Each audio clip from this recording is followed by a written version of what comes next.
How's it going, everyone? It's Sam. We just got a ton of good news for investors.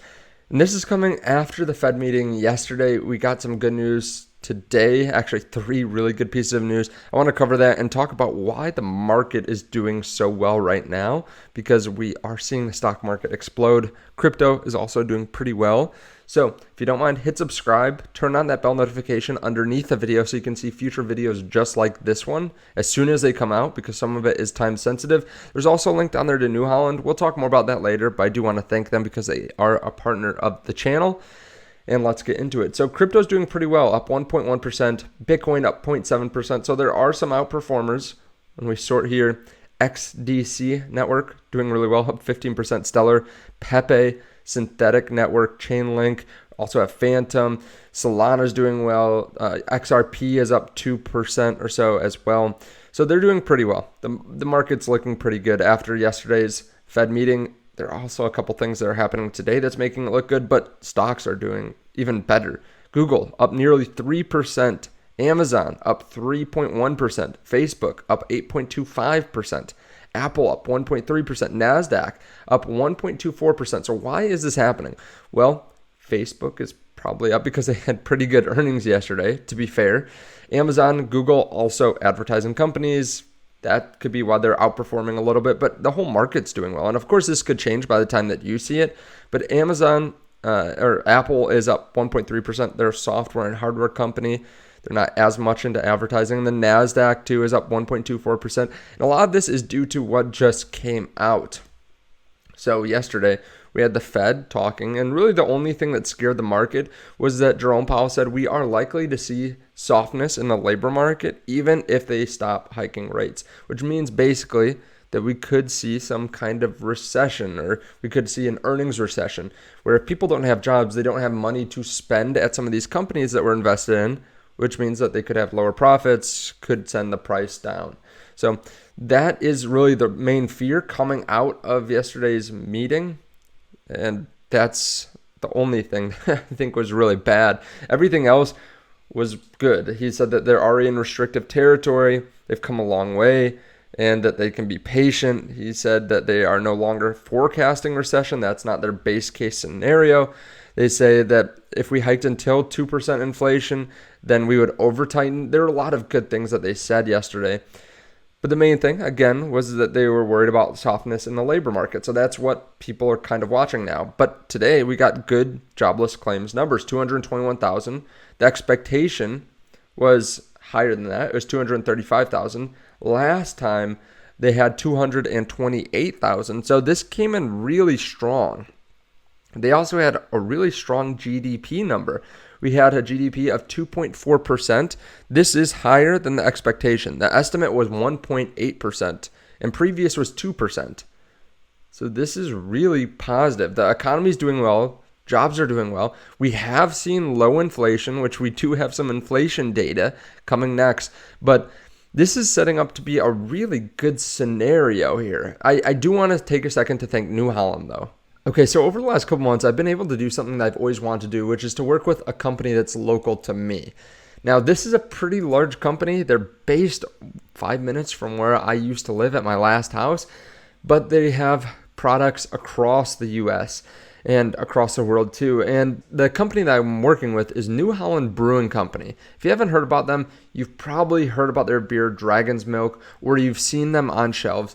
They are one of my favorite places to go, and I'm not kidding you. We used to go and eat there all the time with friends and family. I think I was there just a few days ago with a friend after we went rock climbing, and they have started to work with me. So I want to talk to you just for a second about some of their products. This is their Origin brand whiskey, bourbon, technically, and it just won an award. So when you go to Forbes, this is actually the best in-class bourbon according to the ADI, a trade association, looks at over 2,000 licensed distillers, and has been around for 16 years. And they just named this the best in class bourbon. So if you haven't already checked out this one, Origin, I would definitely try that if you're a whiskey fan. Also makes for a good present. I think it's right around $45 where I am now, but changes. They also just sent me this, which I feel really lucky to get. It's a 10-year blend, 10-year aged American single malt whiskey, which I'm really excited to open up here soon. Also, They have this Dragon's Milk Old Fashioned Cocktail Mix. So if you don't want to mix it yourself or you want to give it as a gift or something, you can buy that. I also just had some of their apple pie whiskey at a friend's bachelor party. I passed around. Everyone loved it, by the way. And then they also have something that they recently sent me. Another good gift. Of course, they have lots of beers, a lot of really good beers that we love at my house and my in-laws' house. They also have this. This is a package that they sent me. I could probably show it in a different way, but this is good. That has a variety of different Dragon's Milk brand beers. So that's a really well-known brand, is Dragon's Milk. And this one contains 4 different beers with a Dragon's Milk glass. It's super cool. I appreciate them sending me that. So I'll leave a link to New Holland underneath the video. You can find them in stores too. Definitely check them out if you haven't, even if you just want to give it as a present. Of course, make sure that you drink responsibly. If you don't like alcohol, that's fine. I appreciate you guys staying through and watching this, and definitely check out their products if you see their label. So GDP higher than expected, jobless claims lower than expected. We also have news that the GDP core PCE prices were lower than expected. So 3.8% versus the estimated 4%. The previous was 4.9%. So this is not PCE. This is PCE prices. Now, this is not the same thing as PCE, which comes out tomorrow, but it is pretty similar. It's just like one is how much things cost, one is how much people pay for it. So it's very similar. So we have low PCE prices, meaning the cost of goods, basically inflation, is going down. We have really strong job market. We have people buying products. So people are still buying products. So earnings are going to look good. It's kind of the best case scenario. How it's happening is kind of questionable. The fact that we do have a lot of jobs still, that they're not being affected by the high interest rates, the fact that people are still able to buy stuff, but it's not pushing up the prices of those goods, is kind of crazy. And this does lead us to the best case scenario where we don't have a recession. We get back to a lower interest rate, because if inflation continues to come down, we can afford to do that. I will say the trueflation numbers have been going up slightly. They went down to about 2.1%. Now they're up to about 2.5%. Some people are estimating that over the next month or two, we may have inflation go back up. So be ready for that. There is a scenario where we don't get this Goldilocks ending where everything goes perfect. But at this point, it seems like that's kind of the case. And a lot of people are surprised because we have had a ton of green days. I believe it's a record for the last 15 years for the Dow. Maybe it's 20 years where we have had 13 or 14 green days in a row. But you have to remember, we went really far down last year. Last year was one of the worst years that we had seen. I remember the first half of the year was just nuts, where we saw I believe it was 40% down on the NASDAQ or 30% down, and we're talking over a few months. So this was a really bad year for the market, but we're starting to turn around. And a lot of people didn't think that was the case. A lot of people didn't think we would ever get back there to a place where we were actually making money in the market again. But that's pretty much always the case. If you buy in fear, you will be rewarded when people get greedy. And I'm glad that we are back into the more greedy territory. Now, that doesn't mean that I am excited as much to buy companies and cryptos. I liked buying back then. It felt bad, but I knew that it was good. Now it feels good, but I know it's not as good. I won't say it's bad, because there still are companies and stocks and cryptos that are undervalued, but I really like buying on fear. Now, at this point, I still think some things are undervalued. Like I said, I did buy a little bit of Bitcoin, or an alternative to Bitcoin, basically a similar product to Bitcoin that will go up when Bitcoin goes up, when over the last couple weeks.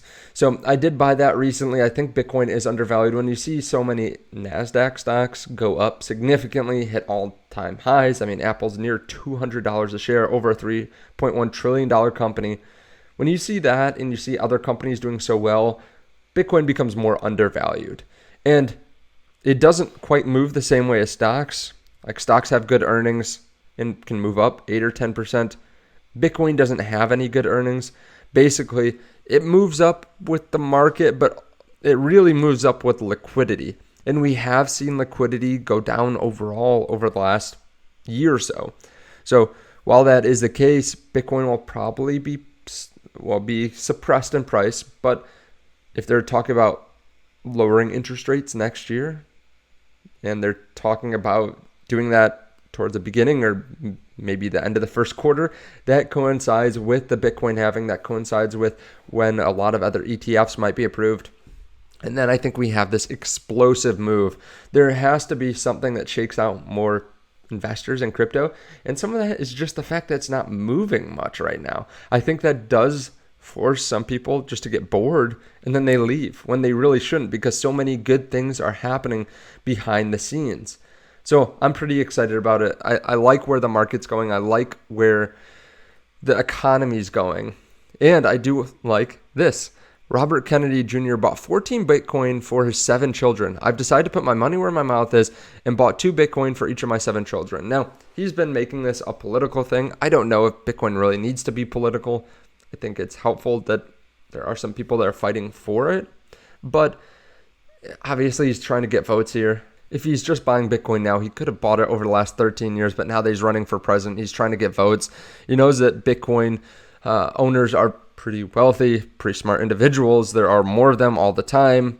I think it's smart overall to put some of his campaign into this. Now, 14 Bitcoin, probably not a ton of money for him. He's got a large net worth, but still, that is, $400,000, something like that. So I think it is positive overall still and does hit the headlines. So let me know your thoughts on all this underneath the video. Thank you so much for watching. Check out New Holland down below in the description of the video. Check them out in stores. Thank you to New Holland, and I will see you guys in the next video. Bye.